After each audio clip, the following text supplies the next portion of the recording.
สวัสดีครับอาจารย์ครับผม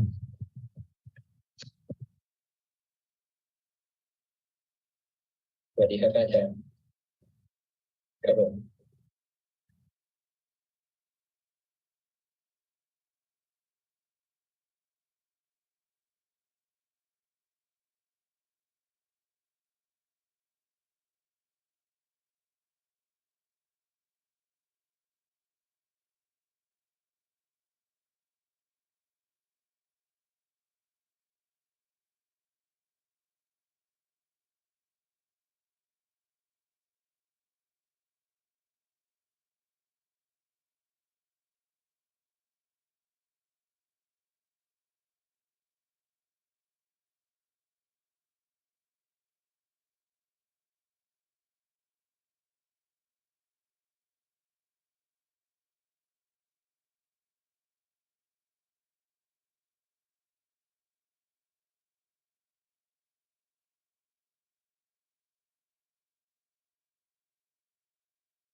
Hello everybody, welcome to another Dhamma meeting where we will discuss the Buddhist practices of charity, morality and meditation.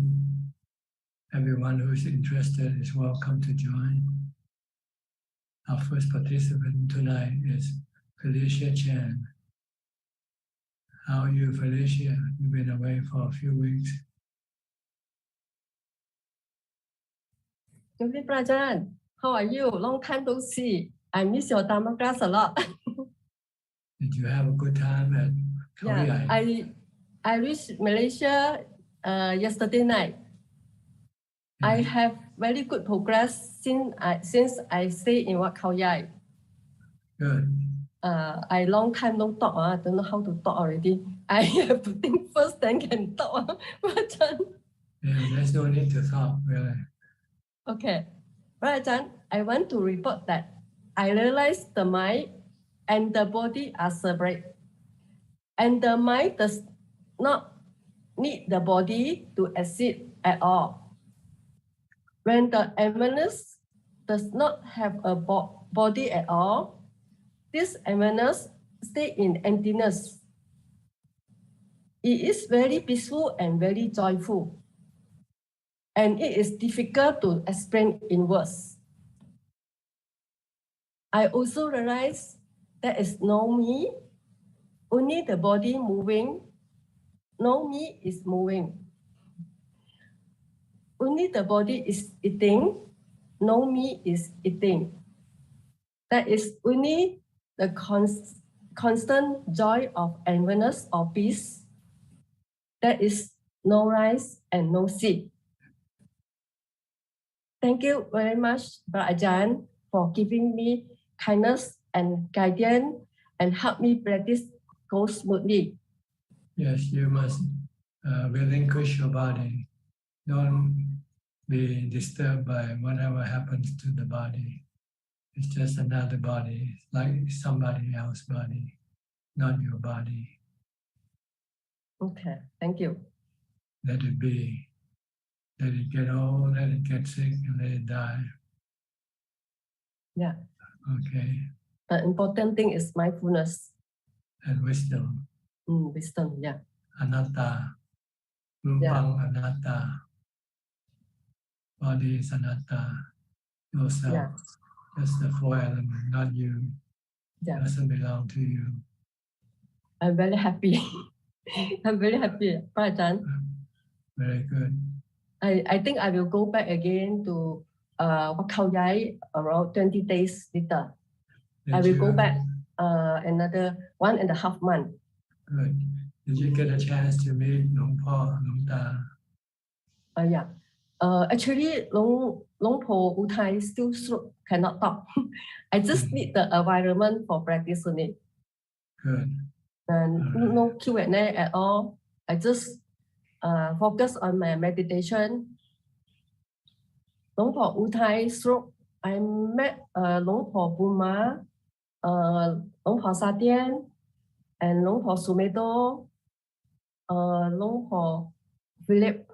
But I still know, because nobody helped me to do the English collection. That's why I cannot ask any question. I just focus on my meditation. Are there any other foreigners there when you were there? No, only me. Just you. Yeah. But it's a good place to recommend to other foreigners, women, practice there. Okay. Okay. Good. All right. Thank you. Okay. Happy to hear your progress. Thank you. Thank you very much. I stay there 74 days. Good. 74 days without going anywhere. No, actually, I go to Mudahan. I meet Long Po Kanji, and then I come. After that, I check into Wat Khao again. Okay. Wat Khao is my second home. That's good. Maybe it will be your first home eventually. And then everyone also, how come New Year you still in Thailand, don't come back for New Year, but for New Year? Yes. Just getting old, getting sick, and then die. What to do, sir? I don't know. All the Kalisa. Okay. Good. I'll talk to some other people now, okay? Okay, thank you, Brother Ajaan. Okay, next is Ajaan So from Penang. Ajaan, good evening. Nice to meet you again. So far, no question, Ajaan. Yeah. Ralph from Nong Pru, Thailand, Chonburi, very close to Banyan. Namaskaram, Ajaan. How are you? Good. Good to see you again. I have one question for you. Something it's more of trying to get my mind around the English translation of Sankara in the 5 aggregates. Some places I read it as volitional formations in English, and other places I read it as mental formations. Should I basically understand that basically these 2 translations are 2 sides of the same coin, or is there a subtle difference there? There are subtle difference. The mental Sankara is the Namakanda, Vedana, Sanya, Sankara, and Vijnana. That makes up the 5, the aggregate. They are the 5 aggregate, 4 mental and 1 physical.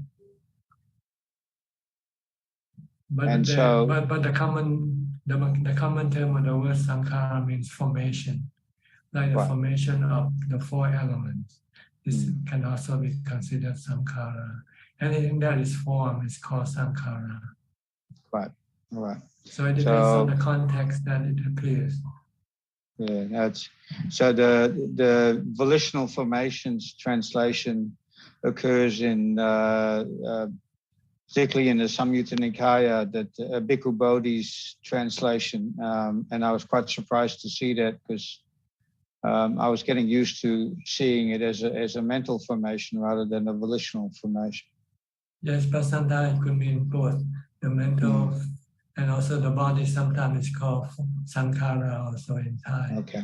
All Instead of Rupa, because the body is Sankara. Okay. But all right. They can mean both really. It just depends on the context that it appears. Okay. All right. Thank you. This is the word in the funeral rites in which monks recite when they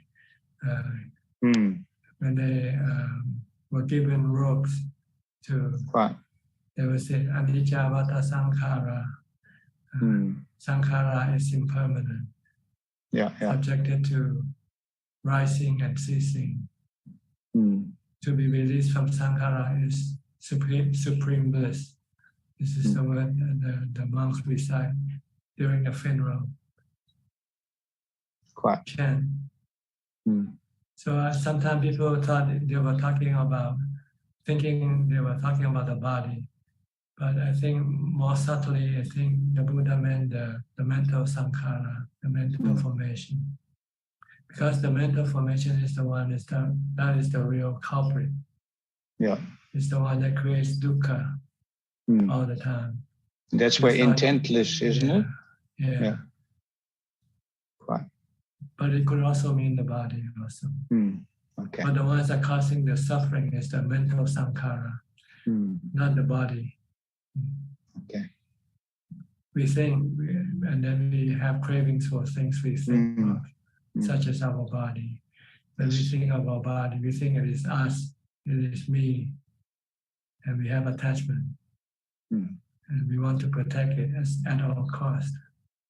Right. And then this caused us suffering because we could not do it eventually. Okay. Is it clear enough to you? Yes, a lot clearer. Thank you. All right. Next, Johanna from Indonesia. Good evening, Ajaan. Ajaan, can I share some good news here? Depends on what you mean by good news. Ajaan, we will be printing Beyond Birth in Indonesian language at the end of this month. Okay. Did you do the translation? Yes, Ajaan. Okay. Yeah. Has anybody help you proofread it? Yes, Ajaan. There's a monk, Indonesian monk staying in Thailand, but during the last rains retreat, he came back to Medan. So I got the chance to ask him to help me proofread my translation. Now he's back to Thailand already. Okay. Happy to hear that. I think it will be useful for Indonesian people, those who could not read English. They could then at least study in their own language. And I would like to represent everybody who are participating in this book printing to say thank you, Ajaan, for your metta and your teaching to us all this time. If you have PDF file, you can send it to my assistant, and then it can be posted on my website or download. I will do that. Okay, Ajaan.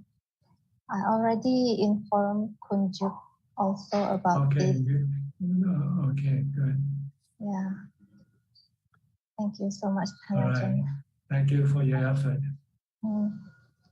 I have one question, Ajaan, about body contemplation.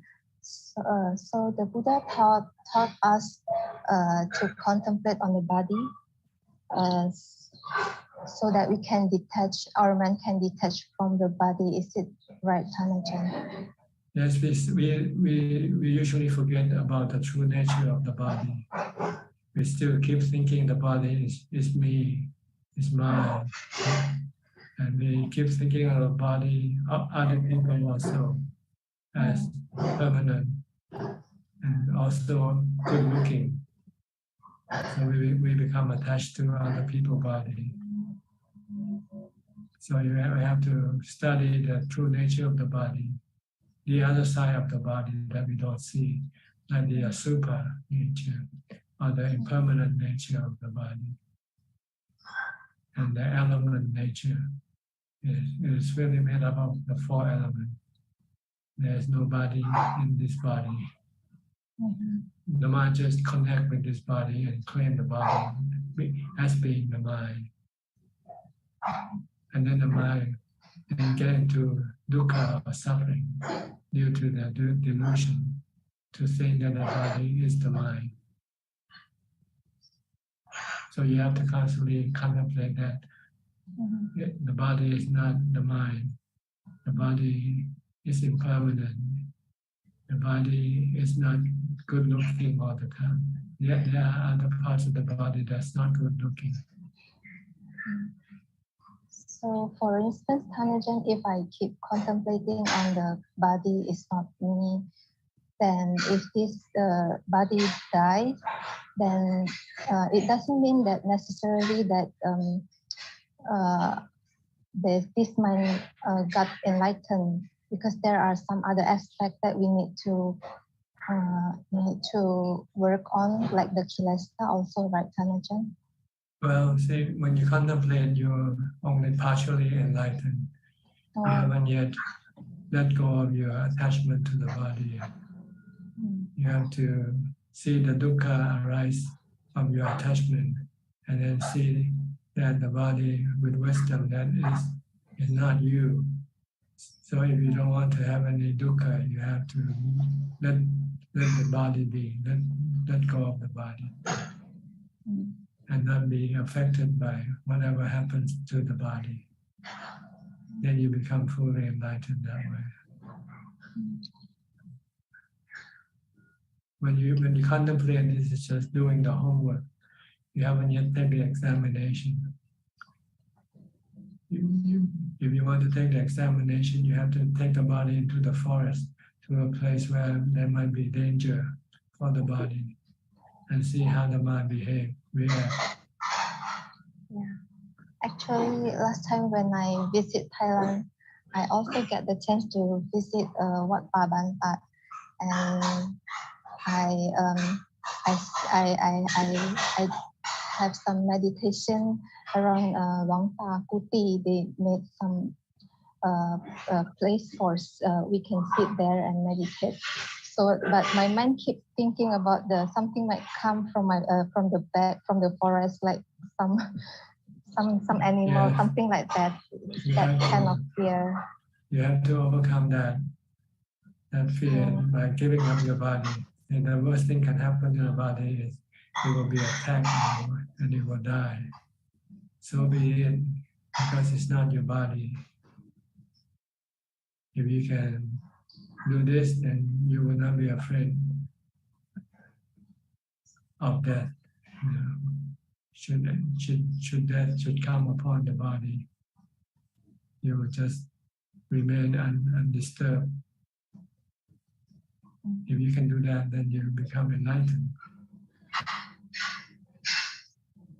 So, Thanajan, what about the other panchakanda, like the Vedana, Sanya, Sankhara? That's another test. You have to experience painful feeling in the body, and being able to live with it without being fearful or feeling bad about it.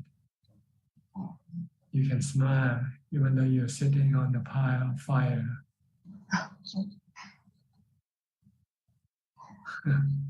On the funeral pyre, sitting meditating on a funeral pyre and still be happy. Because you look at the body as not you. See, it's the body that is being burned. I guess that's a long way to go still for me. It depends on how you see it. First, you need to have a lot of ubekha. You need to have a lot of equanimity. So you need to develop a lot of jhana first before you can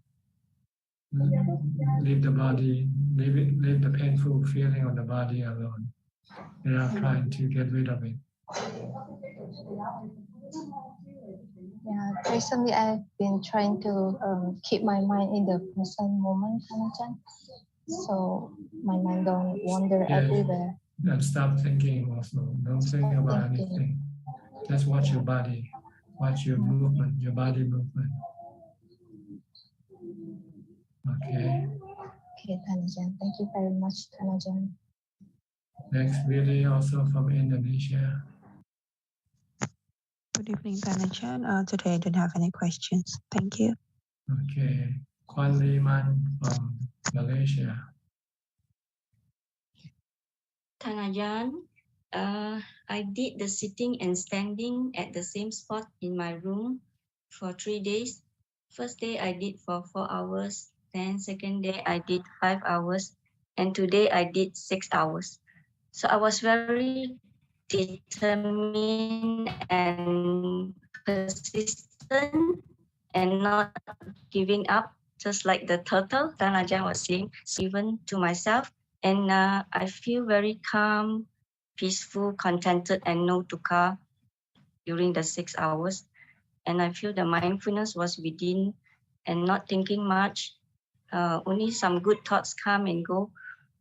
And I managed to sit through and stand for 6 hours. Tanja, I was very determined and I did it. So total one, round one. Good, just keep doing it. Whenever you have the time, if you feel restless, you should use this method to stop your restlessness. Mm. Yes, But I think you have suppressed a lot of your cravings or your desire to move around for no good reason. Normally people are restless. When they're here, they want to be there. When they're there, they want to go somewhere else.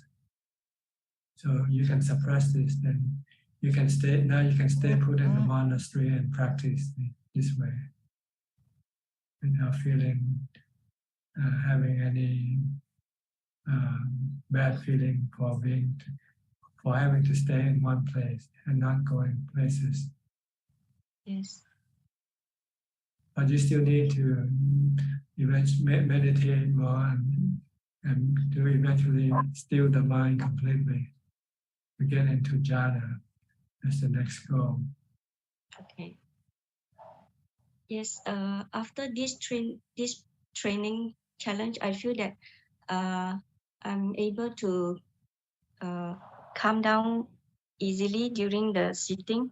And in the morning, I managed to wake up a bit earlier. And every morning I will sit and I feel that the mindfulness is getting a bit better and I can actually calm down easily during the sitting, but I still need to practice more. Yes, you have to maintain what you have established, your mindfulness. If you don't, you can lose it in a few days. So, I mean, you don't have to sit for another 6 hours every day or something like that. But at least you now know that you need to have mindfulness to be able to curb your restlessness. Yes, yes. I'm contented sitting at the same spot and not going and not wanting to run to the temple. So, yeah. You don't have to. You can meditate anywhere actually if you know how to do it. All you need is just a quiet place for you to be able to practice. Yes. So keep doing it as much as possible. Okay.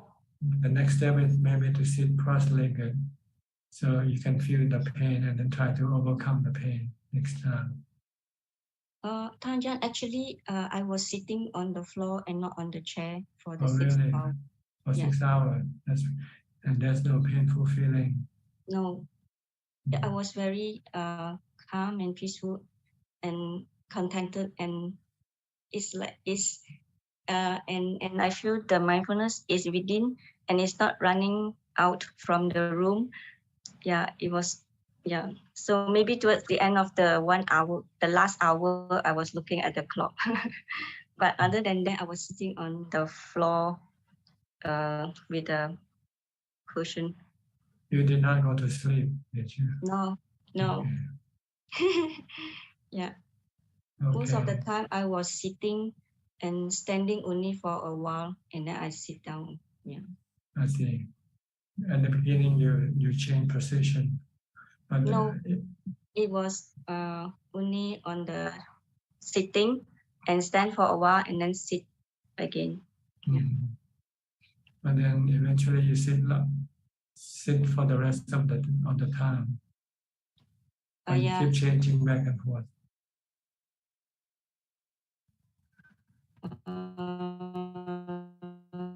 Yes, your voice is not coming through.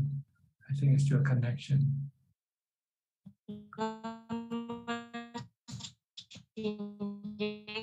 But I'm just sitting at the same spot.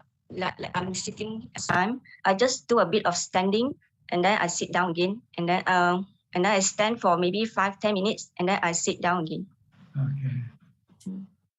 That's good. That's very good. If you can lock yourself in a room for 6 hours, that's pretty good. Not doing anything. Okay. Yeah, I was also I was very determined to, and I remember Ajaan say turtle. So I have I did not give up. I just continue because I told myself if I give up halfway, then I have to start all over again. So I'm not giving up. That's right. That's very good. Determination is the driving force of your practice. Yes. Okay. Good to hear that you're Thank you. Okay. Keep up your practice. Thank you, Ajaan. Okay. Next, Christine Goe from Penang. Good evening, Long Po. I have no question. Okay. Professor Ken from Switzerland. Good afternoon, Ajaan. Ajaan, I'd like to ask a question. How do we know that we have entered onto the path leading to Sotapanna, or what level do we need to reach to get onto that path? Well, ideally, you need to have passed the samadhi level first. You have to have quite proficient with your jhana practice. You can enter jhana anytime you like. And when you come out of jhana, then you can start studying, teach your mind the nature of the body and feelings. And then see if you can leave the body alone. When you get stomach ache or when you get a headache, you say, oh, it's anicca. It comes and goes by itself. It appears by itself and it can disappear by itself. If it should disappear when you die, so be it. Because that's what's going to happen anyway, eventually. You couldn't stop the body from dying. So this is something you have to reflect and practice. Letting go of the body as much as you can. When you feel headache or something, instead of grabbing some painkiller, you say, I'll just leave it alone. Vedana, the painful feeling is Vedana, dukkha Vedana. It's anicca, and the body also is anicca. And it's not you, so why should you get worried or get disturbed by what happens to the body? So this is the way of separating the mind from the body, by leaving the body alone. Only look after it on the essential things like food and clothing and things like that. But things that beyond your ability, like painful feeling, you have to learn to live with it if you want to leave the body alone and not be affected by the problem with the body. And eventually you will not feel, you won't be afraid of sickness, you won't be afraid of death. Because you know the body. It's just the delusion that kept you thinking that the body is you. Because the mind doesn't have a body. It doesn't have size or shape. It's not visible object. So it takes the body as itself. But we are fortunate to meet the Buddha who said the body is not us. So we have to apply this knowledge to the mind, teach the mind to all the time, to remind the mind all the time that the body is not us. If we can let go of the body, then we will have no dukkha, no suffering, no stress concerning the body. but you need a strong equanimity to be able to just accept the nature of the body for what as it is. Okay. So you need to practice a lot of jhana first, a lot of meditation to get into jhana, where the mind becomes still, peaceful, and happy. And when you come out, then you are ready to study the nature, to teach the mind the nature of the body, the three characteristics of the body and the feelings.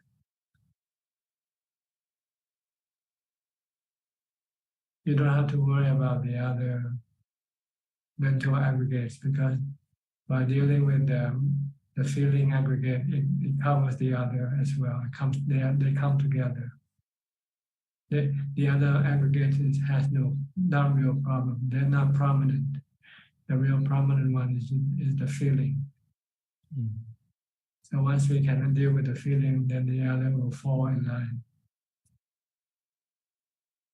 It's like catching a long snake. You only have to catch it at the head, and then you get the whole body automatically.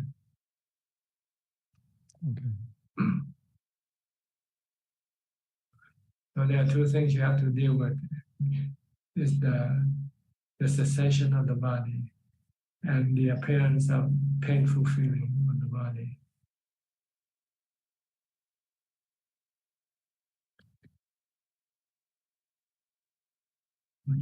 Then you are practicing Magga, and when you can let go of your attachment to the body and the feeling, then you have attained to the Phala. So Sotapanna Phala. By your contemplation on the nature of the body and feelings, and let go of them.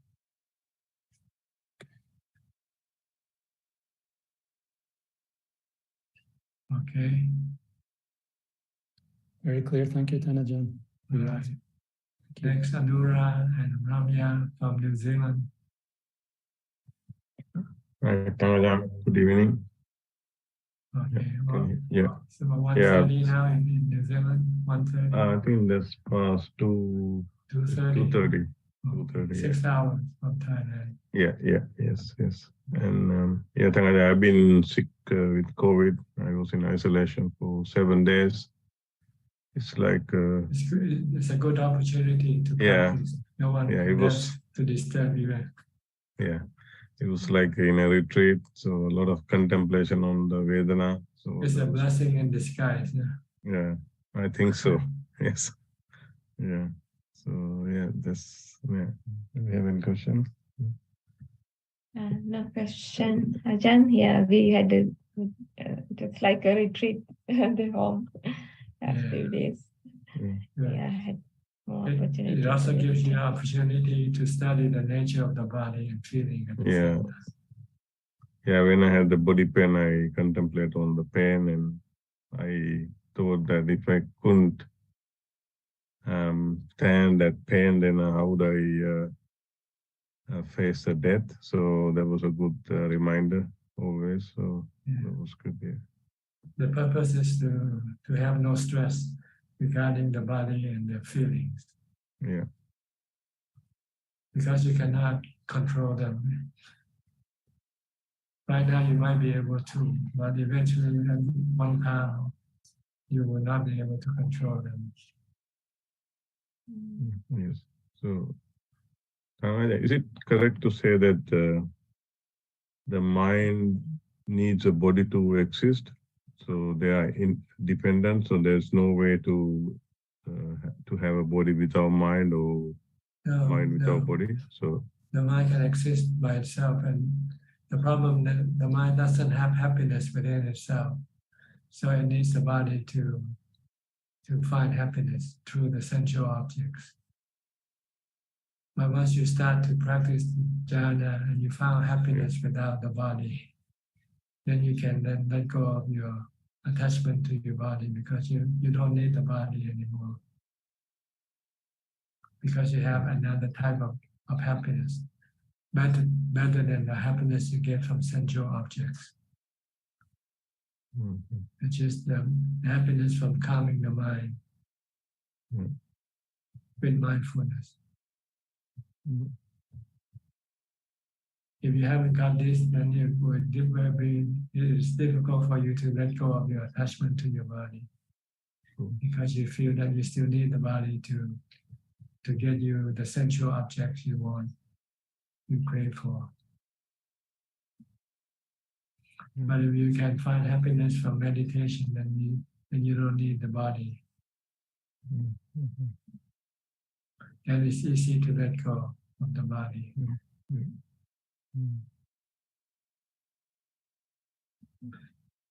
See, when you meditate, when you enter jhana, you don't use the body anymore. You don't need the body. But unfortunately, it's only temporarily. After you come out of jhana, your delusion and your defilement will start to kick in, and then it will need the body to satisfy its cravings, their cravings.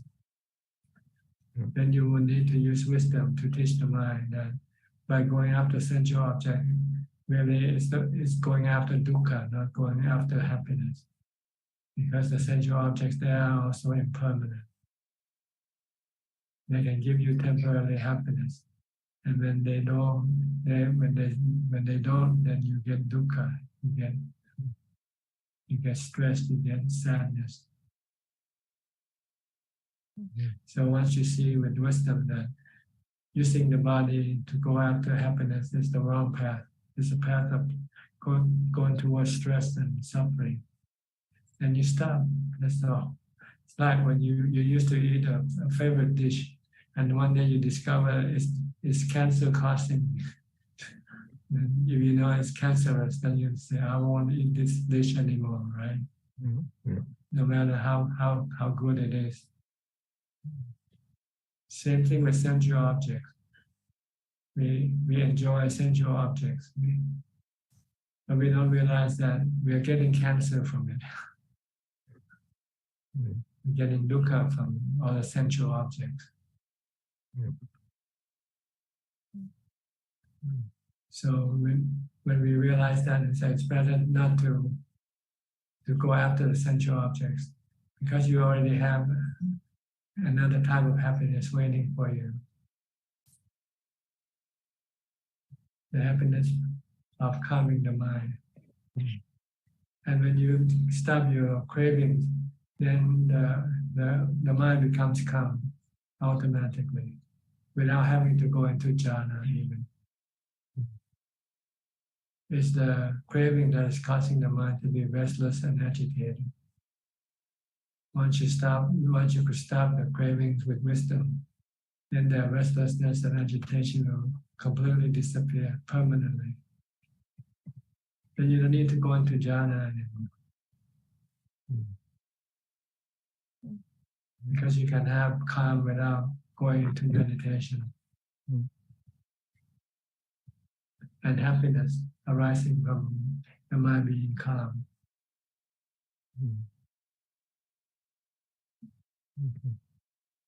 What happened to...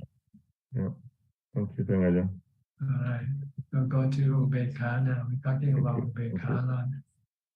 Hi, Alfredo. Hi, Bante. From Sao Paulo. Yes. A lot of rain in São Paulo. Rainy season now, huh? Yes. I see. Many hot. Okay, my practice is okay. My meditation is okay. I like Napanasati. Okay. It's important to stay on body, né, Bante? Yes. It's important to practice Anapanasati to get Ubekha. Yes. To get equanimity, where you find peace and happiness, no craving, no desire. Yes. What is when Buddha say that Anagami wait for enlightenment? What's wait for enlightenment, Bante? Wait for enlightenment. Oh. Wait is. Well, how do you spell the word wait? W-A-I-T. waiting. Yes. Yes. Well, it's the third level. See? So it's waiting for the fourth level, which is the full enlightenment. But what is waiting? Waiting is only meditation. Waiting is have a calico time to enlightenment. Maybe the translation is wrong. Maybe it shouldn't be the word waiting. It is a step closest to the full enlightenment. The next step is full enlightenment. Yes. Approaching enlightenment. Full enlightenment. Yes. Yes. Okay. Understand, Bante. All right. Okay, we'll go to Declan. Noah, I read your email, Declan. You said you might be coming to the temple tomorrow morning. Yeah. Yes, Ajahn. If that's okay, that's possible. Yeah, that's fine. You can meet me about 9:30 if you can come to the dining hall. And I can get you to talk to one of the monks who live up on the mountain and make arrangement for your stay if you like to stay. Thank you, Ajahn. Thank you very much. Ajahn, I just had, I listened to YouTube before of one of your talks, and just now you said it about facing something with something like that with pain, you know. But I remember up north in Thailand years ago, I heard a story of a monk who got bitten by a rabies dog, you know, and he was in pain. And the monks told him that, you know. But when you have severe pain, I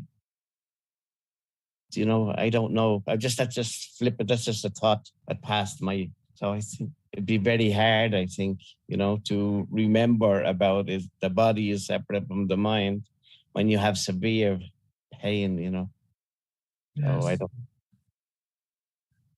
But it doesn't mean that you shouldn't look after the body, you know. No, you can still look after it. You look after it. Yeah, But I mean, when we practice, when we take the examination, I mean, we want to leave the pain alone as a test, to see whether we can pass it or not. Yeah. Once we pass the test, then we won't be afraid of the pain anymore. Right. We can then look after the body. If we have painful feeling, if we have medicine to take, we take it. Yeah. But if we should come to the point where we could not fix it, then we just have to live with it. Yeah. Thanks very much, Ajahn. I'm just that was just a question without thinking too much. But tomorrow I hope to visit the Wat. So thank you very much, Ajahn. Okay. See you tomorrow. See you tomorrow, Ajahn. Okay, good. Philip and Adeline from Malaysia. Good evening, Ajahn. Don't have any questions, right? Me neither. Okay. It's me. Go to Somchai from Pennsylvania. Somchai. You still have snow in Pennsylvania? Good evening, Tan Ajahn. Yes, it's gonna coming about to 6 to 7 on Wednesday and Thursday, somewhere around. Then, so today I come in to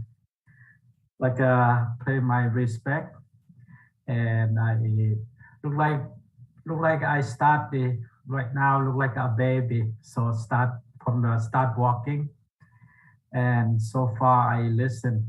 Look like I do fast and in my mind all the time, listen and memorize it. And because sometimes I using it when something problem come in, because there's so many things going on in my life. I stay in US is quite a bit at everything activity. So, and other than that is, I heard someone mention about don't have to go to the temple for that. to do that. But so far, but be okay, right? If I keep practice at home and during every day, and putto every day, and sometimes missing it. Some days forget, or some days have look like a busy. Some another nature forced me to do something else. So look like I lost sometimes. So I missing to do it, like sit down, meditate sometime, and during some time, like not always, to each evening, I kind of says that, and so something like that. So I feel said I'm not that bad for doing this. I think so, because I didn't do that for purpose. Sometimes it's a kind of accident. I didn't. So actually, I'm not sure what I'm talking about too. So anyway, a lot of things. I need some time to talk to you, but for some reason it's. Well, see, when you meditate, if you find that you can do it at home, then you do it at home. But sooner or later, you might find it more desirable to go to a more quieter place, like in a temple.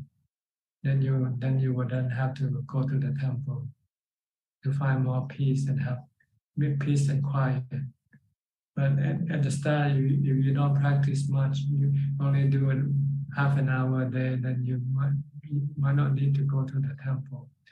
But if you want to do it all day long, something like all day, then you might want to go to the temple or find some quiet place to practice.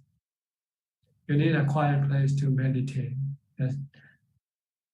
So if you can have it at home, then you don't have to go to any place else. If you can find a room, you can stay and practice, and no one disturb you. Okay, and last one, seem to be a lot of people. I try to say that they already walking toward to a goal. The one day, a lot of people want to go there, but I still little baby start walk behind that. So that's, we just have a lady who went to stay in a monastery for 2 months, 70 days or something. So it depends on your requirement. People have different requirements. If you don't need to go to the monastery, then you don't have to go to the monastery. But one day you might find a need to go, then you go. Okay? All right. Okay. Thank you. Thank you. Next, Vandana from California. How's the flood? Is it over now? Good morning, Thanajan. No, it's still, we don't have rain like yesterday, but yeah, I can see the water in the creek, and it's, it's very, very cold. It's freezing right now. So yeah, but we're dealing with the cold, and but it's giving us time to stay indoors, and I'm using this time to practice. I increase my time for meditation for maybe 2-3 hours in the morning. Yeah, but I have to change my position after 1 hour or so. But I come back, and then I'm also walking for 2 hours. So it's good because now the college will start and I have to start teaching again.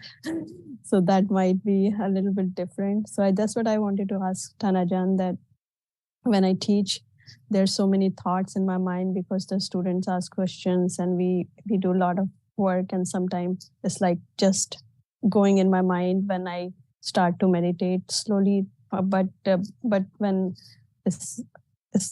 but then I have to work more for meditation. So do you have any suggestion that during work time, because in the vacation time it was nice and quiet and peaceful, and I was able to focus. And also I stop watching TV. So that is helping a lot. that I stop watching TV now, and I'm giving myself more time to stay with my own mind than outer distractions. So it's working, and I'm very thankful to you. But can you please suggest something when the college starts, and then I have to start teaching, and there's so many thoughts comes because of the work and the students and everything. Yeah, thank you, Ajaan. Well, if it's possible, just when you teach, you teach at school. So when you come back, leave the teaching at school. Don't take it back home with you. Yeah, but you know, when we discuss some topics, then it start to like stay in your mind when it's like you are still there, and you can use the mantra. You can use the mantra to erase it, or chanting or something. If you find it's not important enough to think about it, then you should stop by using a mantra or chanting. Yeah. To erase your thought about your teaching. And only said to yourself, I only do teaching at school. I don't do teaching at home. Yes, I will practice this semester, because now this is my last few months. It's been I practiced a lot, and then in winter break, I was practicing more because we had rain and storm outside. We are not going anywhere. So it gave me opportunity. And then we dealt with the fleas problem I told you about. And now I left them alone also after the treatment. So they're not bothering me anymore. Yeah, but the school is coming. The college students are very diverse, and they have their own issues. So they discuss with us. Yeah, but I'm going to start stopping my mind to bother me by chanting. Buddho is actually helping a lot when I walk. Also tell yourself you don't get paid overtime by working at home. Exactly. Thank you so much, Ajaan. That's about it. Okay. I will see you in July. I'm planning to come there in July. Okay. Is it a good month? It's a rainy month. Yeah, it's sort of raining, but not all the time though. But we have rain. A few days, every other few days we have rain, but not every day or something like that. Okay. Yeah. Thank you. I'll connect with the assistant and ask. We can arrange for your accommodation if you know you're coming. If you want to stay in the monastery. Yes. Thank you so much, Ajaan. Okay. Next, Gary from Singapore. Gary. Good evening. Good evening, Ajaan. Just one question. Ajaan, if someone has a very strong upekkha or equanimity, does it necessarily mean that he has gone into jhana or some level of samadhi at least? Yes, it means you have entered into jhana before, because jhana is the source of your upekkha. Or strong mindfulness, let's put it that way. I see. But it doesn't necessarily mean that you have reached for example, third level or fourth level of jhana? No, this is just the concentration level, not wisdom level. Okay. To be enlightened, you need to go to the wisdom level. You have to be able to see the three characteristics in the five khandhas. And let go of your attachment to the five khandhas. I see. Okay. Thank you. All right. Alvin Lee from Malaysia. Good evening, Ajaan. I don't have any question, just listening. Thank you, Ajaan. Okay, Sri and Jack from Vancouver. Or somewhere around there.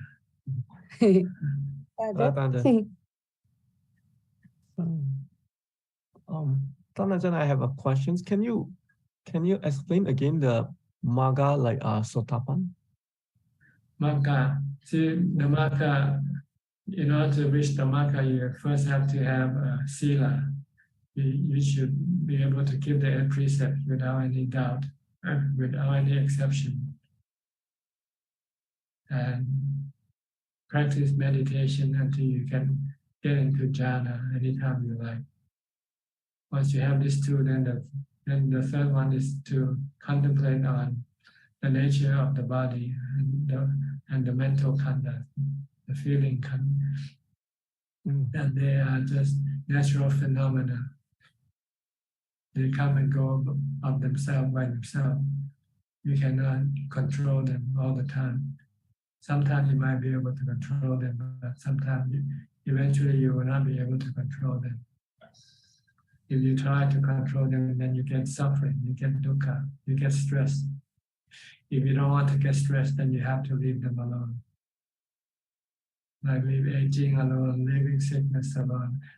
The type of sickness in which you cannot cure, like cancer, terminal cancer, something like that. And accept that when it comes.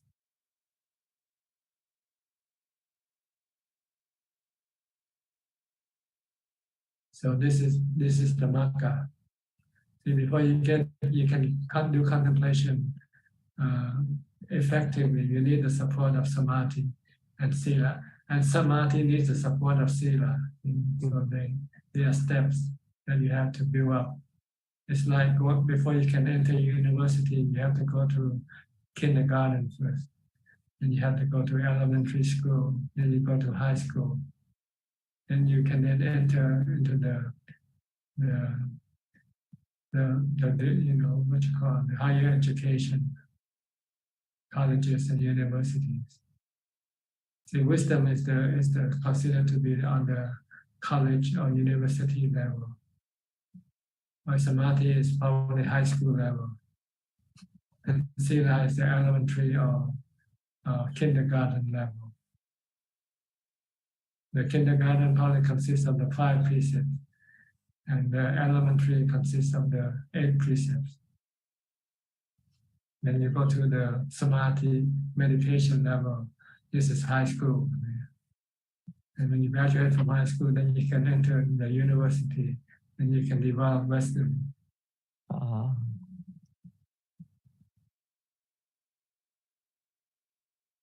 Okay, so you have to see whether you have all this prerequisite or not before you can go to the level that you want to. People like to say, "Oh, I want wisdom," but they don't know what wisdom really is or how to develop wisdom. True wisdom is you have to contemplate all the time, except when you go into jhana. So when you come out of jhana, you will have to constantly contemplate on the impermanent nature of the body, the super nature,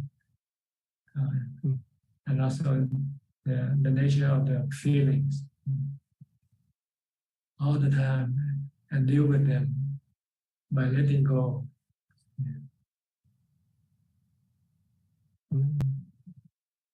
So, Ajaan, the pala of Sotapanna means he has already gained the wisdom, or he's developing the wisdom. The pala means he has attained, he has passed the examination. He has let go of the 5 khandha. He's no longer bothered by the 5 khandha. No longer bothered by the aging, sickness, and death of the body.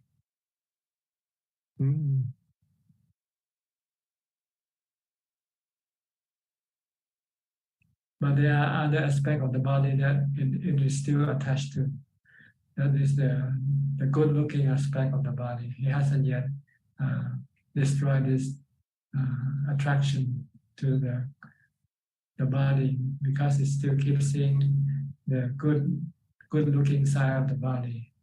So it still creates sexual desire for the mind, our Sotapanna.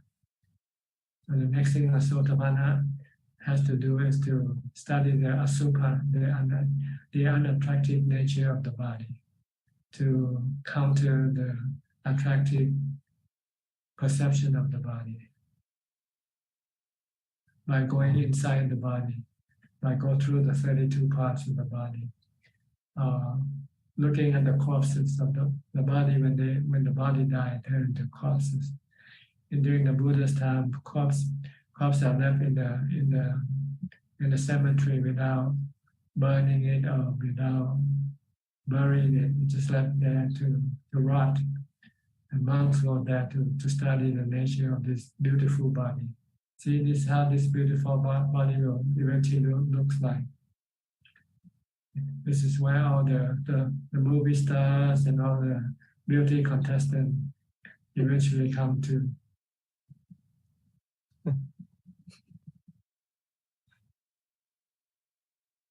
Okay. Okay.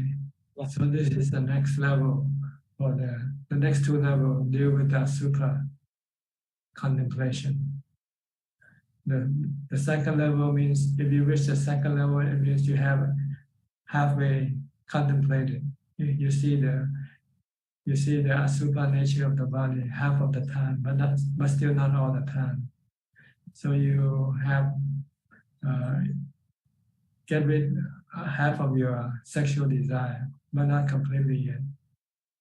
Sometimes you still have, sometimes you don't. When you see asupra, you don't have the sexual desire. But when you forget, you see the attractive side of the body, you can still get sexual desire.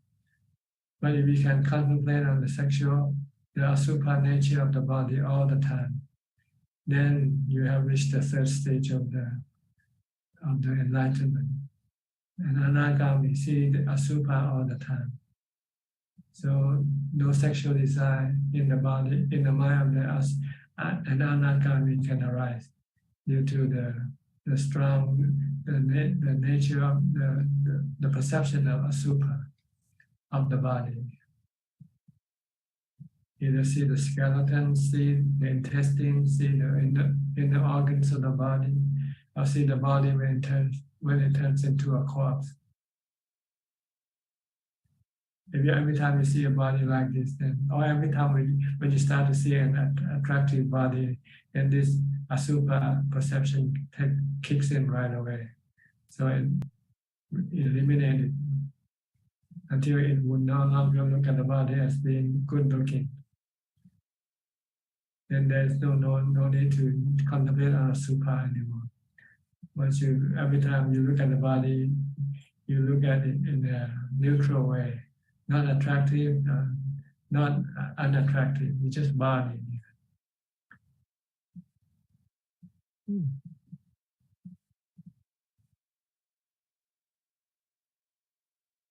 Okay. Yep. Just with Alfredo, he was talking about like the anagami waiting, the term waiting. So it's not waiting, isn't it? It's like it's still working, right? They still do the work to go to Arahant. Yeah, because the anagami only have passed the physical examination, things that deal with the body. The first three levels of enlightenment deal with the body, the five khandhas. But there's still problem with the mind. The mind still have problem in which an anagami has to deal with before he can become an arahant. He has to deal with his conceit, for instance, and he still has to deal with his attachment to peace and calm of the mind, which is considered to be temporary. The peace that you get from jhana, for instance. You use jhana as a happiness replacement to your sensual objects. When you want to get rid of your sensual objects, you need a replacement of your sensual object. So you use jhana as a replacement. Now you become attached to your replacement. So you have to let go of your replacement because your replacement is also anicca, anatta.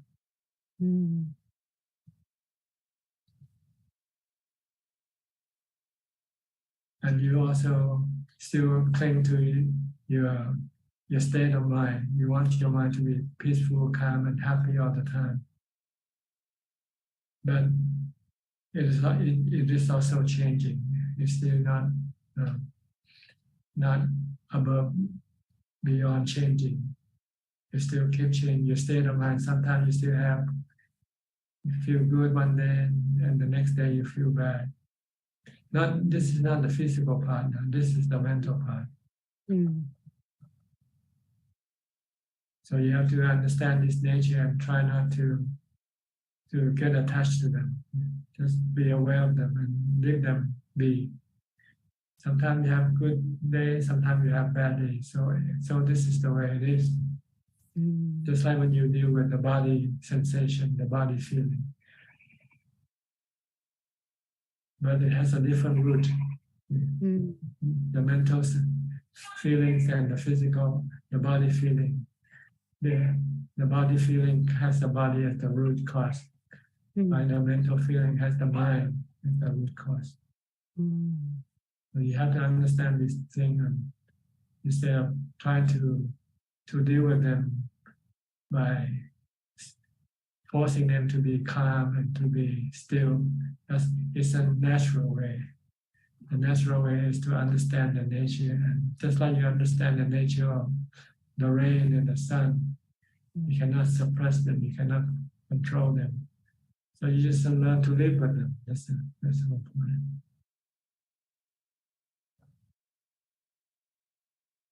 Then you will have no problem with your mind anymore.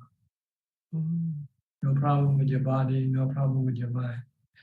But there's nothing else to do once you finish this task. You're just happy all the time. Finish is the work of a recluse. You know, there's no more work to do. Yeah. the except end of the hobby, except hobby. By teaching as a hobby. Hobby? Hobby. Like the Buddha, he used teaching like a hobby to him. Hobby. It's not work for him. Hobby. Hobby. It's not work, it's hobby.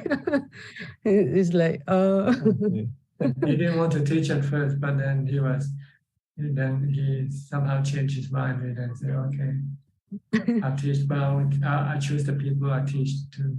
I don't teach everybody. I only teach those who is interested. Those who are not interested, I won't teach them. Yeah.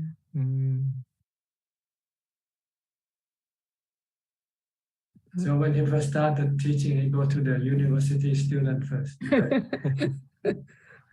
He went to teach the recluse, the ordained, the monks, although they don't belong to the Buddha's sect, but they did practice sila and they practice meditation already. All they need is wisdom. So they become enlightened very quickly. But when he finished with the university student, then he goes down to the high school students.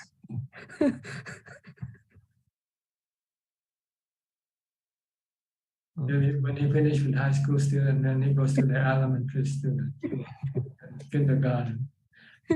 But he won't go to those who doesn't attend school. Those who doesn't come to study, he won't go teach them.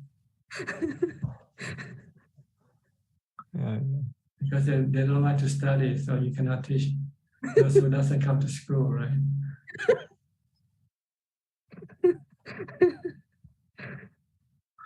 That makes sense, yeah.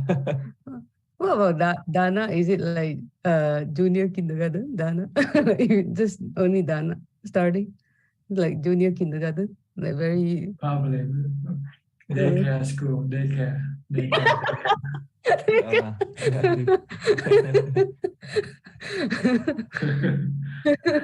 And then Sila, you move up to the kindergarten. Yeah, 5 precepts. Then the 8th precept is elementary school. Okay. Then meditation is high school. Then after meditation, then you go study the 3 characteristics and the 4 noble truths in the university, Buddhist university. And then you graduate, and then you don't. Then you get your bachelor degree, your master degree, and your doctorate degree. Just now, just now in the beginning, you said that Sui was asking about the Sotapanna Magga. And then you said that you practice the 8 precept without exception. So what are you talking? What do you mean by without exception? Like every day? You mean like? Is it Yeah, like, every day, all the time, like an ordained person. oh, all Because the if you don't keep it, means you still wants to watch YouTube, you still want to listen to music, you want to go to clubs and go to entertainment venues. You don't want to do those things if you want to keep the 8 precepts all the time. So you only want to concentrate on your meditation practice always. So you need the 8 precept to support your, because the 8 precept will prevent you or prohibit you from going after sensual objects. Then you do this when you go into a meditation retreat. People who go attend meditation retreat normally is required to keep the 8 precepts. oh, all the time. Oh, okay. But when you ordain, then you have to keep the precept all the time. Yeah, I cannot just decide which day I want to keep the precept.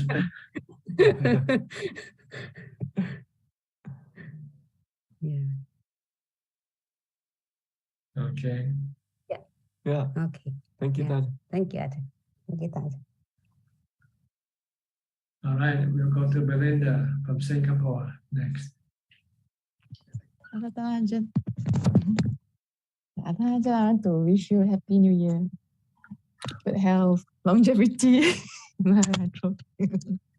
If eating orange can make us long life, then we all will live long life. We won't die. I like to greet Ajahn on a relative truth I have to give to Ajahn. This Elder, is delusion. thank you so much for teaching. This is delusion. To wish to live forever is a delusion. No, we cannot live forever. That's right.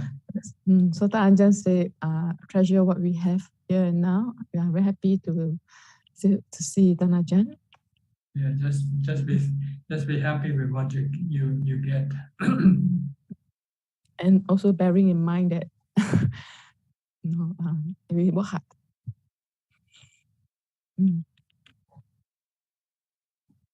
Okay, thank you anyway. Thanks, Ajahn. Any question tonight?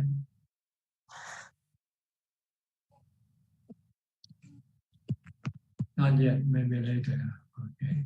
Kok Seng, also from Singapore.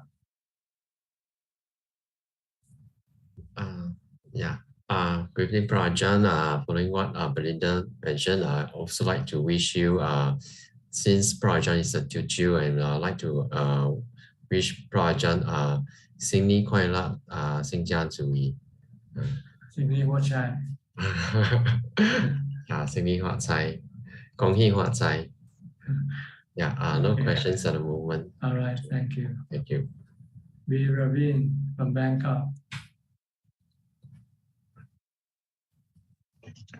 Hi, good evening, Ajahn, and happy Chinese New Year to you.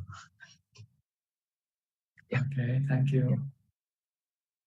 So, Ajahn, I think actually some of my questions have been answered, so I'll just rephrase. Do I understand correctly that Asubha is something that's very difficult to eradicate? That's why there are 2 levels to eradicate it, rather than the body, which is only the Sotapanna to eradicate? I don't know whether it's everything is difficult to eradicate. Yeah. But it's just that so happened the Buddha just decided to divide this Asubha practice into two levels. If we achieve, you can contemplate, if you can see Asubha half of the time, then you consider you have reached the 2nd level of enlightenment.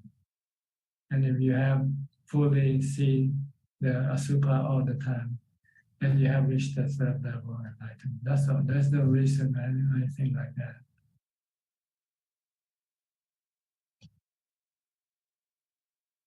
Okay. And Ajahn, all of this that we mentioned about has to come from wisdom. Wisdom is the only tool that can get our mind to permanently eradicate all of our cravings, our delusion. And samadhi is just supporting function. Suppress the delusion temporarily. Suppress the defilement temporarily by stopping the mind from thinking. When there is no thinking, then the defilement and delusion cannot work. But when you come out of samadhi, then your delusion will start kicking again and start to cause you to have cravings again. So you have to teach then craving the things that you crave for, they are all cancerous. If you see them as being cancerous, then you don't want to eat, right? If you know this ice cream is cancerous, then you say, oh, I don't want to eat this ice cream anymore. That's what dukkha means. It's cancerous to the mind, not to the body. But the problem is we don't see them as being cancerous. We still keep going after them.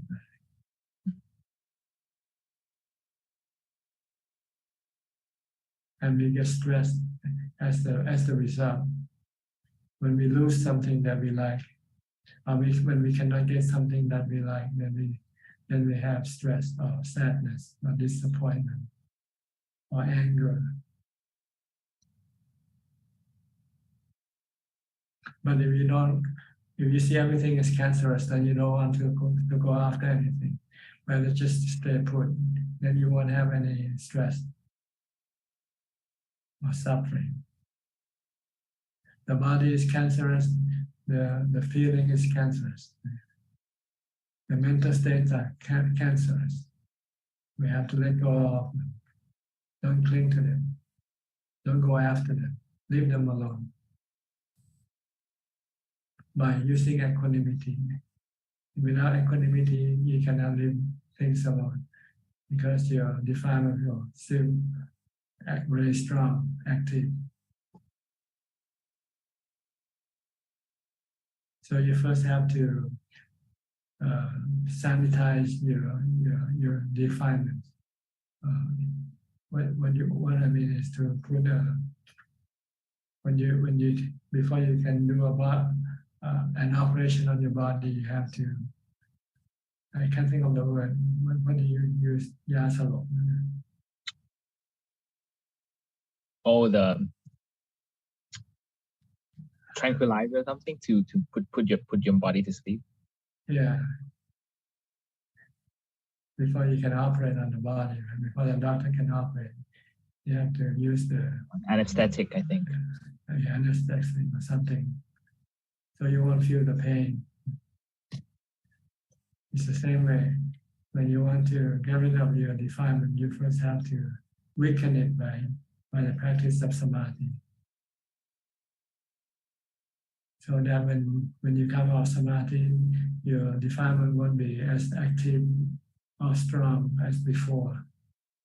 Then you can then use wisdom and equanimity that you have from samadhi to stop your defilement permanently. By seeing the reason why you shouldn't go after your craving, because your craving is sending you to go after cancerous objects.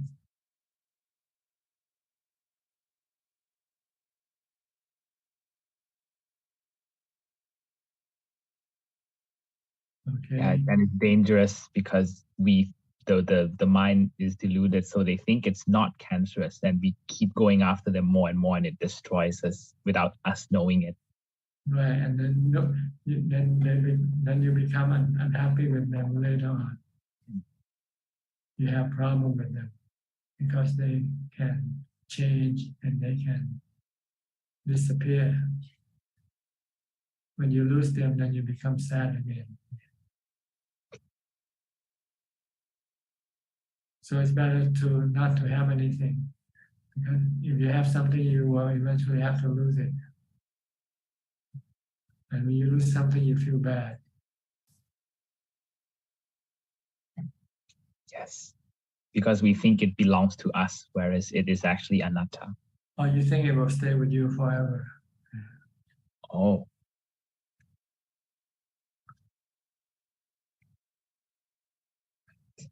I see. So samadhi is kind of a refuge for the mind, and wisdom is what cures the cancer in the mind. Then, if I were to make a simile. Yeah.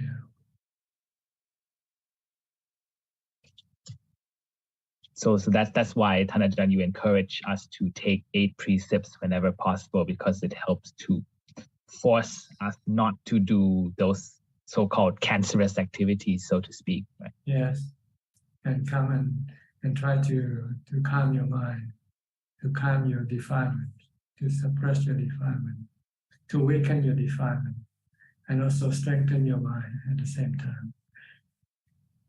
See, there are 2 opposing forces, the defilement and the mind. If the mind becomes calm, then the defilement becomes weakened. But when the mind doesn't become calm, becomes active, then the defilement can become stronger. That's why you have to keep the mind calm all the time. And then you can then teach the mind to let go of your defilement.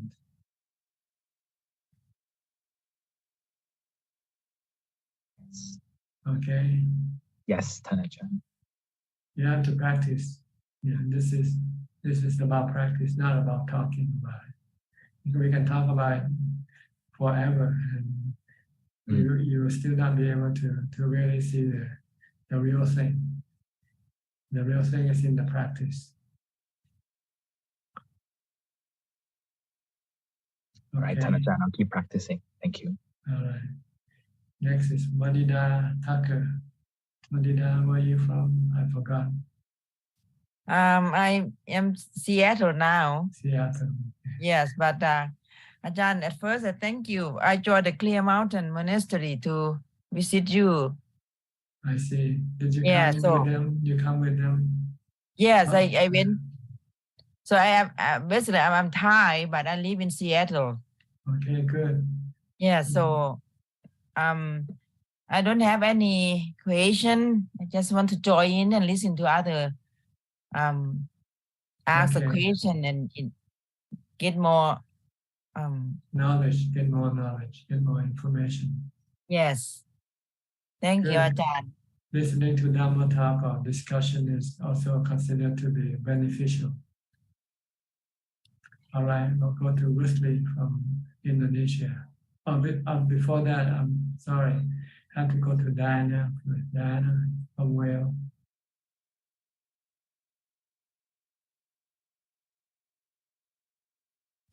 Greetings, Thanajan. I did have a question, but I think you might have covered some of it. And I need to watch the bits I missed at the beginning. But I was going to ask you about the way that we store up bad things that happen to us and it's not healthy, and how we let those go. And through meditation, bringing your mind to the present and not engaging with them. And wisdom through, like you were saying, accepting. Is that right? Yes. Yes. You can use your meditation practice to stop your bad habits, like smoking, drinking, going out to places. Rather than doing those things, you meditate.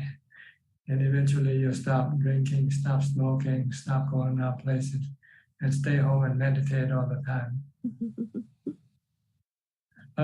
But when you come out meditation, your defilement can still try to lure you to go back to your drinking, and then you need to use wisdom to teach you that those things are dangerous for the mind.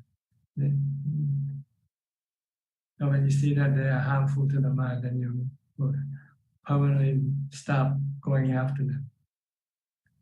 Those habits are dangerous for the mind, causing stress and problem for the mind all the time.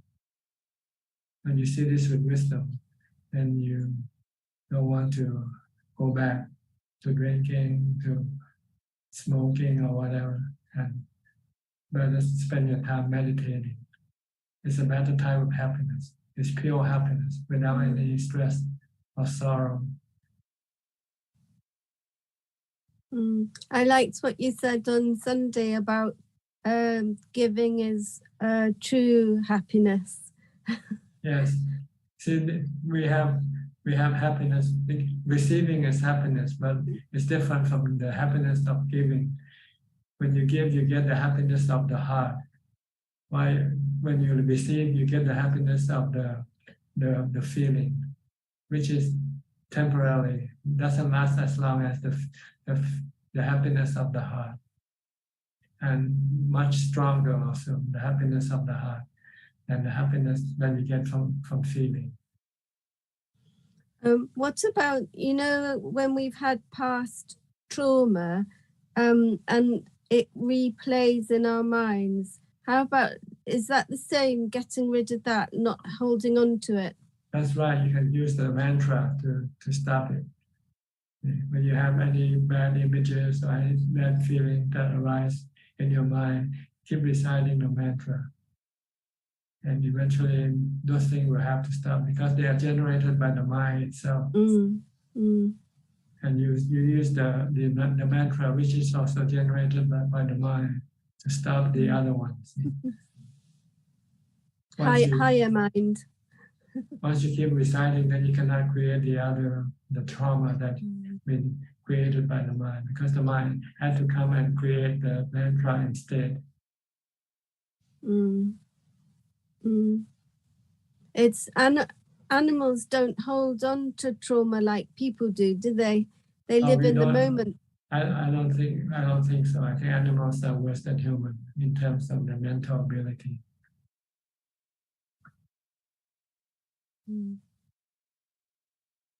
Thank you. Okay. I think humans have had a higher ability of mindfulness than animal, and also ability to reflect or to contemplate good and bad. With animals, they do it out of their instinct and of the habit. But as far as trauma, I'm not sure. Trauma depends on, they are created by your bad karma. See, if you did a lot of bad karma, then your mind will regenerate this bad karma in your mind. But if you do good karma, then there will be no trauma. You have good dreams, you have good pleasant thoughts all the time. So do a lot of giving. Giving will give you a good thought and good feelings. While stealing and doing bad karma can create a lot of bad trauma for the mind. That's why we have good dreams and bad dreams. The bad dreams are created by our bad karma. The good dreams are created by our good karma.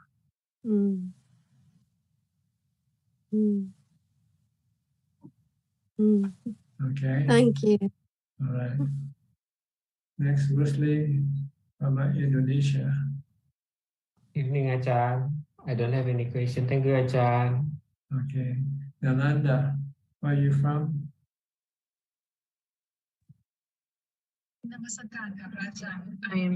Can you hear me? Yes. I'm half Australian, half Thai. I grew up half of my life in Bangkok and half of my life in Melbourne. I live in Melbourne, but I'm currently on a short trip in Bangkok at the moment. And I came to Thailand with a bunch of committee members from a temple called Vimokaram Forest Hermitage in Melbourne. I'm not sure if you remember, but the abbot Ajaan Suchart also went very recently to your temple, and along with the other committee members as well. I didn't get the chance to go with them, so I missed that opportunity. Unfortunately, I was in Bangkok. I just wanted to say that today I learned that you were the temple boy of Ajahn Kantipalo. I didn't realize. I didn't realize because during the short few years before he died, he lived quite close to my house. He was in a nursing home by the name of Lawrence. Yes, so my mother and I and my father went to visit him, and we made gang wan, green chicken curry, and masaman, and we fed him when he was quite ill. He was as you know, probably with dementia and Alzheimer's, and the very last few words that he said was shine, and every single time he would When did he smile. pass away? When did he pass away? He passed away during COVID 2021. So we weren't there for his passing, but a close friend of ours informed us that he passed away during COVID. Of course, we couldn't visit him as well. So it was I think it was peaceful. He died a peaceful death. Yeah, I had a photo of him in the nursing home. Somebody gave it to me a few years ago. Yes, and I haven't heard about him since until now that you just mentioned. Thank you for the information. He was my first teacher, really. He's the one who helped me out get ordained at Wat Bawang UA. I see. Yes, I heard something on YouTube. I think it was a short interview where you explained that you ate from the leftovers from his bowl, and it's very touching. Yeah. Yeah, I went to. I didn't know who to see, so I went to see. I had some foreigners there, so I thought that it's easier for me to talk to foreigners than to Thai. So I went to look for a foreigner monk, and someone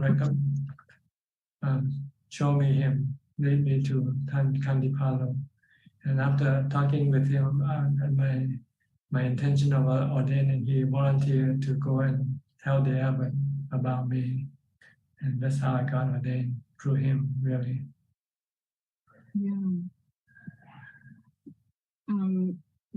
My father was also under his guidance for a few months. My father was there, and he was very touched by Ajaan Kantipalo's teachings, especially his mantras. So, yeah, I feel like I have a stronger connection to his teachings, as well as the few years before he passed away. He still recognized the mantras. My father would chant the mantras back to him, and his eyes would light up, and he would smile and say the word shine. And that was the only word that he could say, was shine. But he recognized the mantras, which is quite phenomenal, really. Yeah, before he died. Yeah. Very good. Thank you, Ajaan. How long are you staying in Thailand? I'm staying until the 7th of February. I'm actually going to Sriracha very soon. So maybe if the stars align, I might be able to go to your temple and grab Lungpo. Yeah. Okay. If you see me in the morning, it will be on weekdays. I'll be at the dining hall 9:30 or so. But on weekends or Buddhist holidays, I won't be at the dining hall. But I'll be at my kuti in the afternoon giving Dhammatalk at 2 o'clock. At 2 o'clock. Two different time period. You can see me. Thank you. And this is my mother. She just wanted to say hello as well. Namaskaran ka. Namaskaran ka. We read Dhammapada ในวันแต่งงาน on the marriage day. On the marriage day. And Arya Kemindra มาเทศนาในวันแต่งงานค่ะของที่นครเมลเบิร์นค่ะ Good. ขอบพระคุณค่ะ Thank you very much. Thank you, Ajaan. All right, you're welcome. Okay, now we have go to Facebook first. Okay, Kula, do you have any question? Yes, there is one question from Facebook, Thanajan. The questions from Tae Ing Hua. How does the practice of Vipassana meditation help in attainment of enlightenment? Well, the practice of Vipassana is like turning on the light. See, right now you're in the dark. You don't see anything. When you're in the room and you have no light, you cannot see anything inside the room. So when you turn on the switch, the light comes on, then you see everything. This is Vipassana. Right now we don't see anything. We see everything opposite to the truth. We see something that is impermanent as permanent. We see something as no self as being a self, for instance. Something that can cause us suffering, we see it as happiness. So you have to turn on the light. See? When we turn on the light, then we can see the true nature of things, that everything anicca, dukkha, anatta, impermanent, causing suffering, and no self. Everything is natural phenomena. So you have to turn on the light when when you go into a dark room. If you want to get something, see something, you need to turn on the light, and that's what vipassana is. As far as the mind is concerned, the mind is still now dark. Our mind are all dark, so we don't see things according to the truth, to what they really are. We see them as what we presume them to be, but they're not what we presume them to be. Like our body. Our body is not ourselves. Our body is just the 4 elements. That's all. That's all,ท่านอาจารย์ Okay. All right. Anybody else would like to ask any question? You are welcome to raise your hand and unmute your microphone. Vandana. Ajaan, you were saying that if we are in whatever level we are, for example, daycare, elementary or high school, so when we take next birth, do we start from scratch again, daycare level? Next time, no, you continue on with your level that you have attained so far. But they can be very uncertain, because the only certain level is the university level. But with other level, it depends on how much you have absorbed into your mind.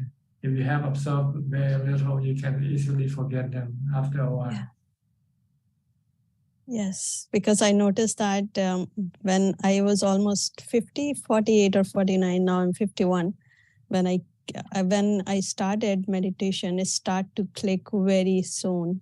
So I didn't know why. Maybe I had some previous connection, but I wasted all my previous time. I was there like 47 or 48 years, not doing much, but I had those conduct or sila, I don't know, but I had those from the beginning of my birth. I know that I was not looking for more material things, and I didn't have much interest in all those. But now I know that maybe, but it took me a while to come back to my this previous life connection, which I understand now. But now, thank you for telling me that next birth I will be. Well, like the Buddha, when he was a young boy, one day he was left alone sitting under a tree, and no one attended to him. When he was secluded and no one bothered him, his mind automatically entered into jhana. Yeah. Because he had practiced previously in his past life before. Yes, it all makes sense now. But he needs the condition to let it happen. Yes. That I can see that clearly now in my life. And I just want to let you know, Vanita, who just joined, she's the one who told me about your sessions. Vanita, she lives in Seattle, and we both are from Clear Mountain Monastery. And and we are. I'm also telling more people to join your session on Tuesday morning. So thank you so much for this opportunity. I feel very blessed. Thank you so much, Ajaan. Okay, you're welcome. Anybody else?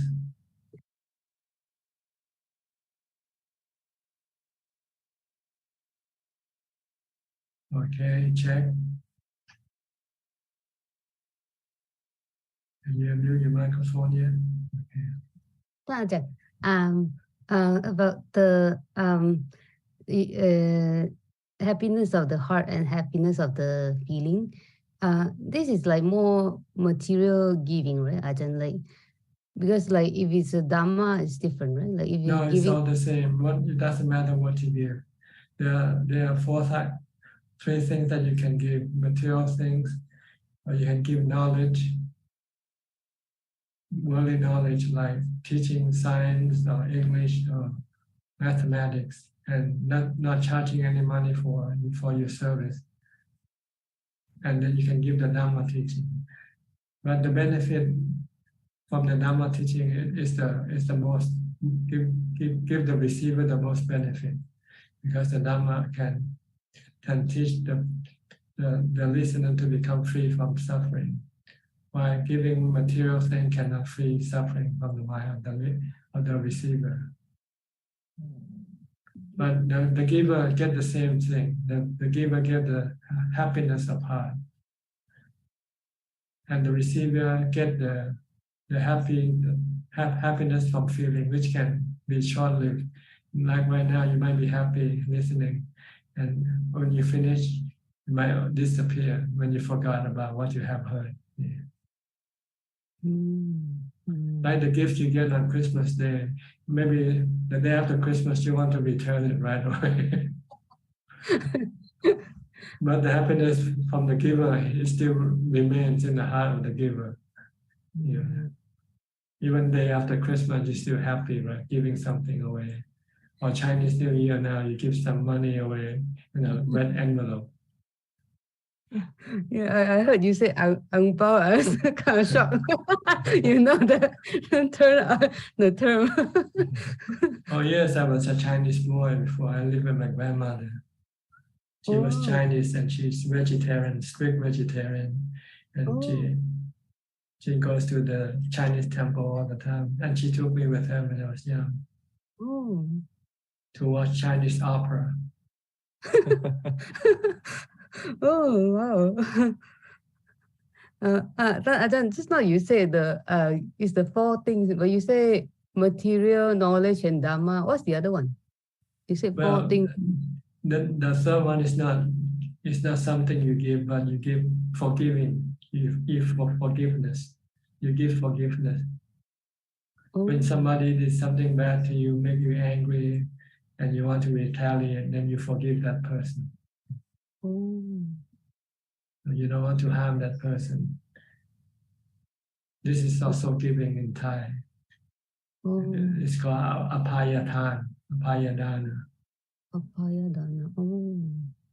But this is not really giving, really. You don't give anything, but forgiving, you give. It's not something you give, but it's, yeah, you forgive somebody, so you give something. You give forgiveness. You give forgiveness. But I don't understand. Like you said, the happiness of the heart comes from relinquishment, but the Dhamma you can't relinquish, right? How can you but you still get a lot of happiness from giving the Dhamma? See, I was just comparing the types of happiness. There are two types of happiness: happiness of the heart and happiness of the feelings. We have feelings, right? So when we see something, when we see something, or when we get something we like, we get good feeling. But it's so briefly, it doesn't last for long. But when you give something away to somebody, you help someone, make them better, then you feel happy. This is happy of the heart, not of the feeling. So the practice of Dhamma, whether giving, keeping a sila, a meditation, or wisdom, these are all happiness of the heart.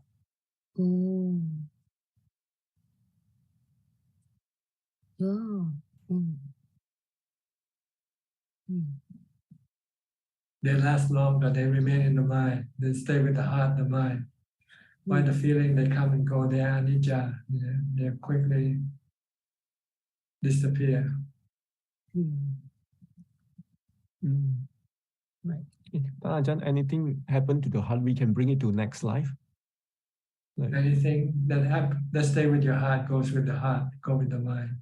Yeah. So if one is doing a lot of giving, so next life will be also having you also will be continue giving because it becomes a habit. If you keep the sila, it will become a habit. If you keep meditating until it becomes a habit, then in your next life you would like to go meditate more than going to some entertainment places. It's like our like and dislike goes with us. Whatever you like goes with you into your next life. And you don't know why you like this thing, but simply because when you when you see something you like, you say, I like it. It's because you used to like it before in your past life. Same way with something you dislike. I don't like this thing. Oh. These are embedded in your heart, in your mind.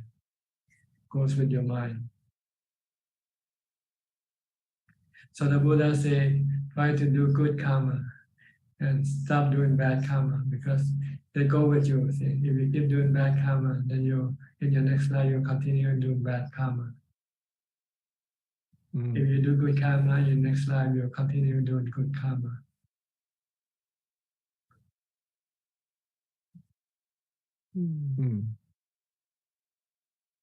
Oh, Alvin, okay, next time. Alvin is waiting, I'm sorry.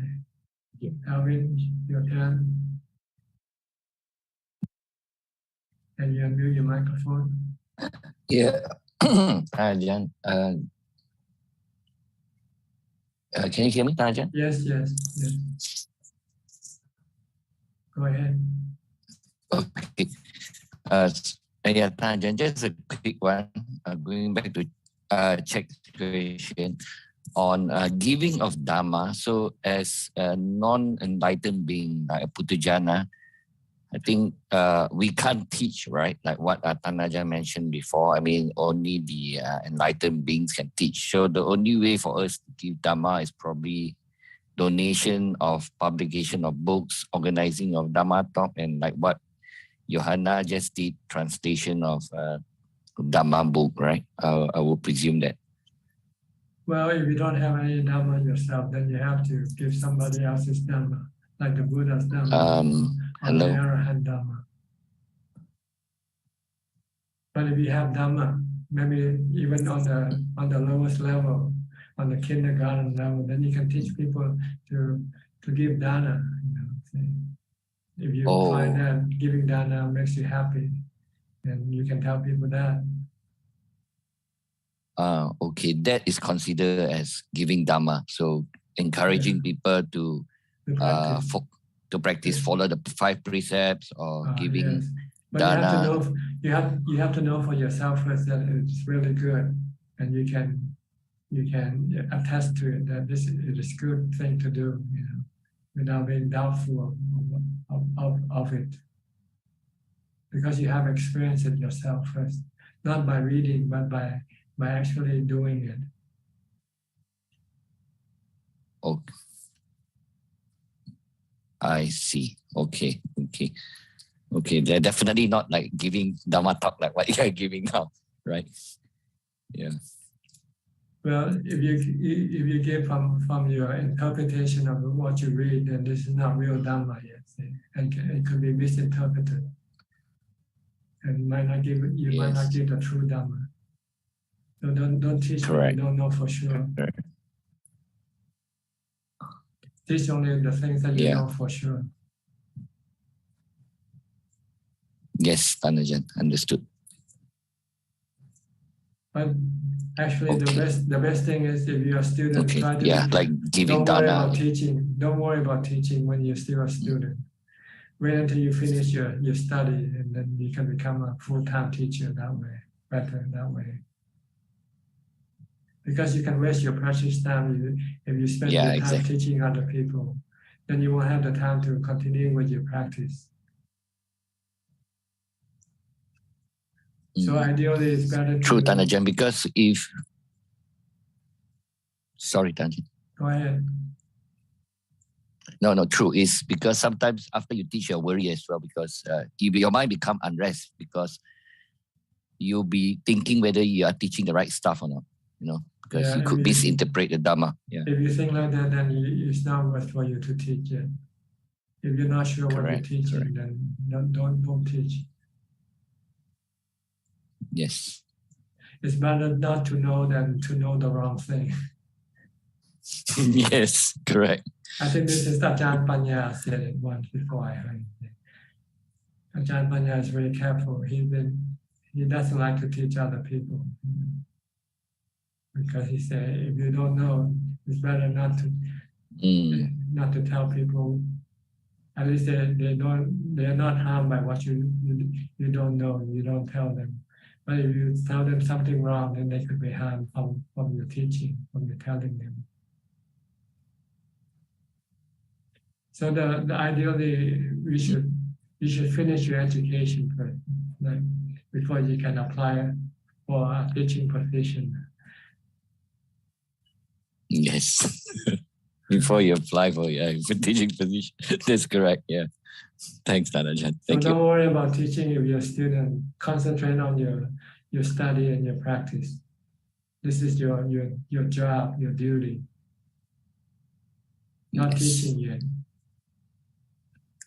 But if you have some money and you want to contribute or distribute some good Dhamma books, then you can do that. But this way you don't waste too much time. Yes.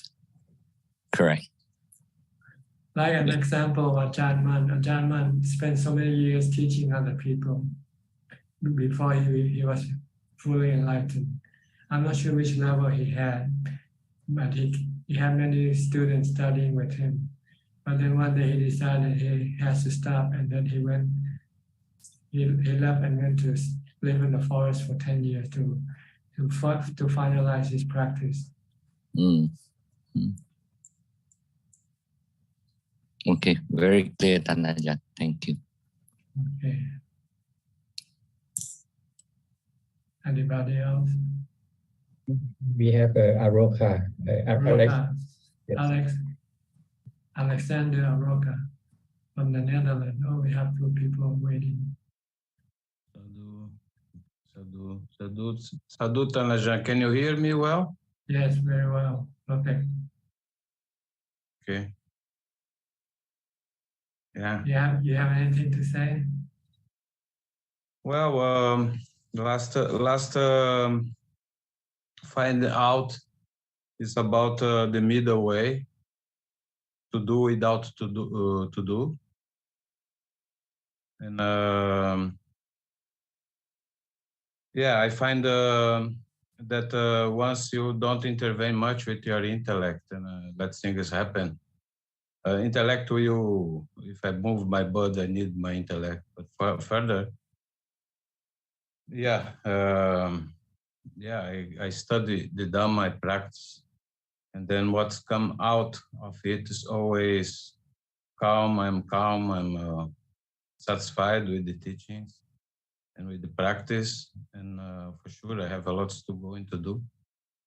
But the last time came this to me, somebody gave me this, is like art.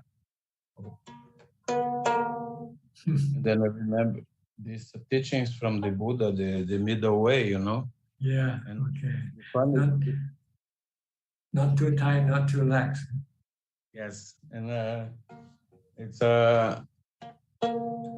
I used to be a musician all my life, you know, so the funny thing is it came from my neighbor who used to disturb me, and she don't disturb me anymore. And she said, Alex, I have this here. I don't know to who to give that. And I learned that to be compassive don't mean that you only have to accept. So I focus myself in my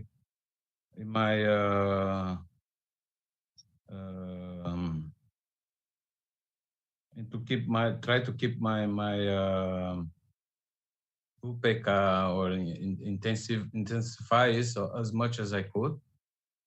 And I did what it cost also to put the people out of my life. You explain, they don't understand. Suddenly you have to make some move, but how to don't make a move that you repent later, the way you behave, and suddenly everything come all right, just like a cat you throw in the air and it falls on his 4 feet. So then I understood that just do what you have to do and mind your business and things will fall in place.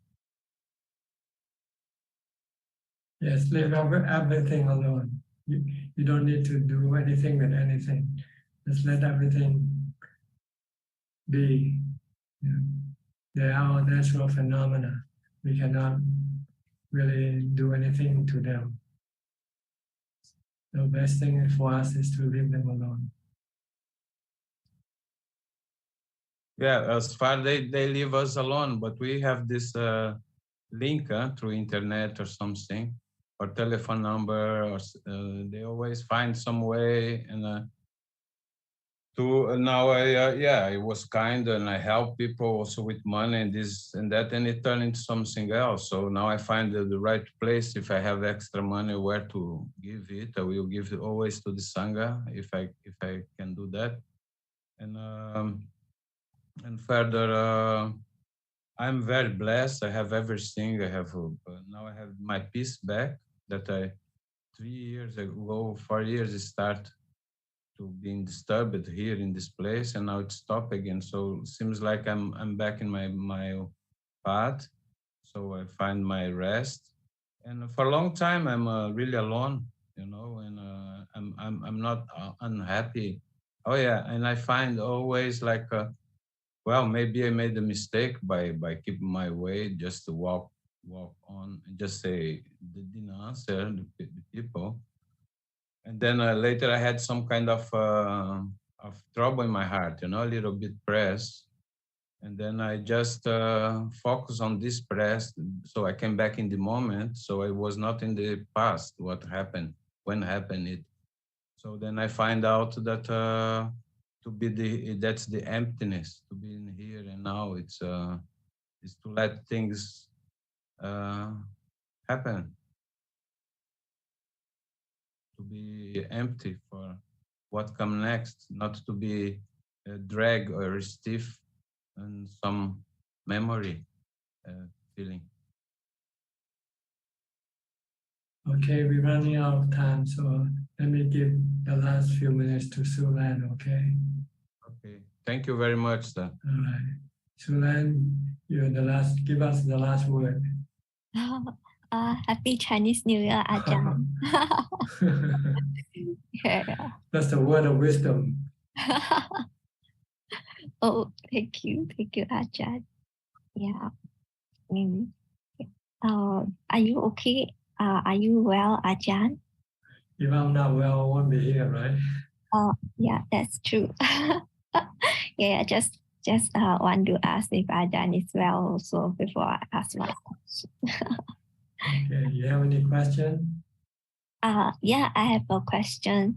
Like, I just wanted to ask, like, when we are like very emotional, then like I realized that the chattering in the mind like keeps chattering nonstop, and then it feels like chattering is driven by the emotions. Then and whenever that happens, there is the urge to kind of rant it out. And yeah, I'm not sure if that's a healthy way. No, you should use the mantra to counter your emotion, your chattering.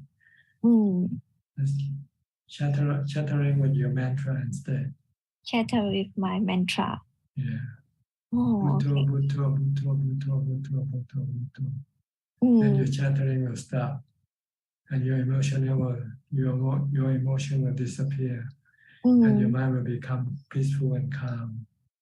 Yeah, I keep forgetting the bhutto, like when the emotions get more intense.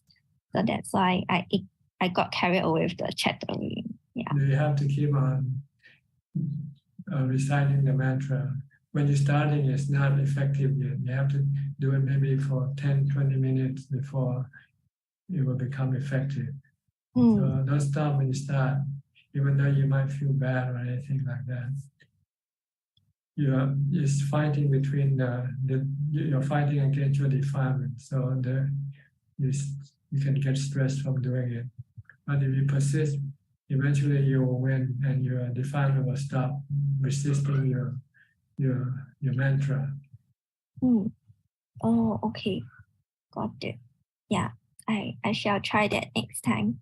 But you have to practice it before you run into the real thing, run into the real situation. If you don't practice, you won't be able to recite the mantra for long. So try to recite all day long now. If you got nothing else to do, or nothing else to think about, just recite the mantra, Bhutto, Bhutto, Bhutto. Okay. Bhutto, Bhutto. This is called mental exercise. You have to or else you will not have the strength to recite the mantra when you need to. I see. Okay. Can. Okay, that's about all the time we have for tonight. All right. Thank you, Ajahn. Thank you, everybody, for joining and participating in the meeting. I hope you can benefit from it and help you advance in your practice. In the meantime, please stay safe, stay mindful, keep on practicing. And if all goes well, I'll see you all at the same time next week. Thank you and goodbye. Sadhu. Sadhu, Thank you, Ajahn. Sadhu, sadhu. sadhu. Thank you. Me. Thank you. Good night. Bye-bye. Good night. Bye. Bye-bye. ขอบคุณคุณหลาคุณบอยนะครับ ขอบคุณค่ะ สาธุค่ะ Bye-bye. Bye-bye. สวัสดีค่ะ สวัสดี much admin. สวัสดีค่ะ Bye. สวัสดีแอดมินแล้วก็คุณดร.อะไรอีก Chinese New Year. Happy Chinese New Year. Chinese New Year. Chinese New Year. Thank you. สวัสดีคุณสมชายเป็นไง สวัสดีครับผม